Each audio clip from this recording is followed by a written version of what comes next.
Welcome to MarcusG.tv. I'm Chef Marcus Guiliano. I'm a chef on a mission. Today's mission is business.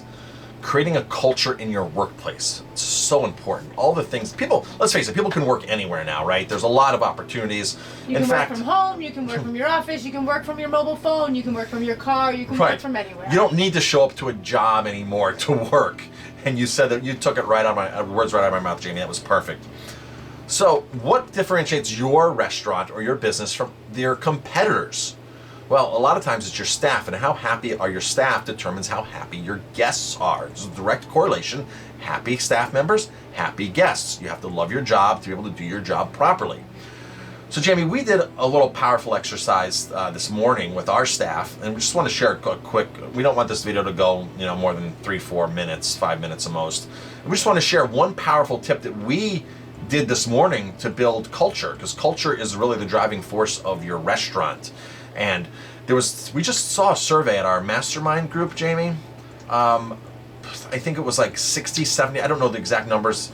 60, 70% of people will go to a restaurant based upon the way the owner treats the staff. Yes. That is huge, okay? And most restaurant owners don't treat their staff well. That's just a given. Most chefs don't treat their staff well. It's just one of those things that is just a very high pressure job.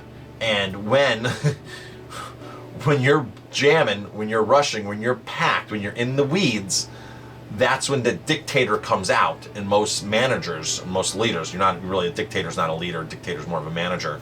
And that's when they come out, start barking orders, start degrading staff, and wanting more without giving back. Now, a lot of businesses have realized that culture is so important. If you read the Zappos book, there's a lot of books out there where these big corporations are desperately finding and seeking and promoting culture, and a lot of them are doing it very, very well.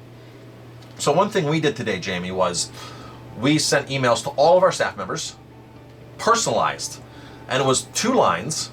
And we just said, quick thank you. Just a quick thank you. But we picked out something that we like about the staff member. And believe me, a lot of managers say, well, so-and-so, I don't like anything about so-and-so, and I don't like anything about so-and-so. You know what? You need to find something. Your job as a manager, your job as a leader, really, as a leader, is to find strengths in people and focus on those strengths. Everybody has a strength. Everybody has to have a strength, and you don't understand your staff's strengths, it means you haven't spent enough time with your staff, you haven't connected with your staff, you haven't paid attention to your staff, you haven't really understood who they are. I suggest you do that ASAP.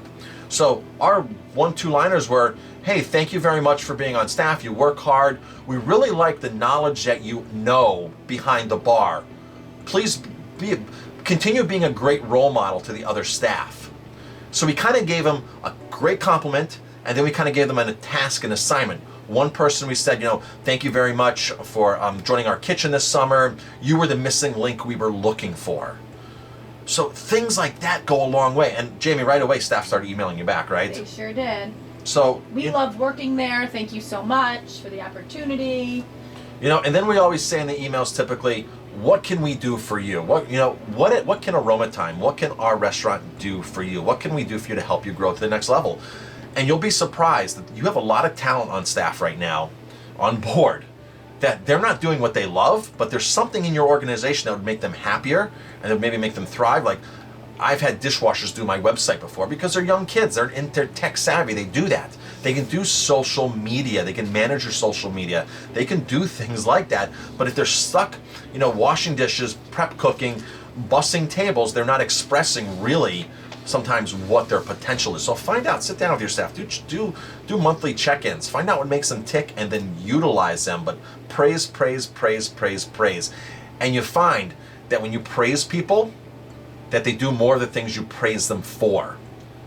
When you harp on people, you're gonna find the things that they do wrong, then you're gonna harp on them more. And don't get me wrong here. Everybody does things wrong. I do things wrong. Jamie does things wrong.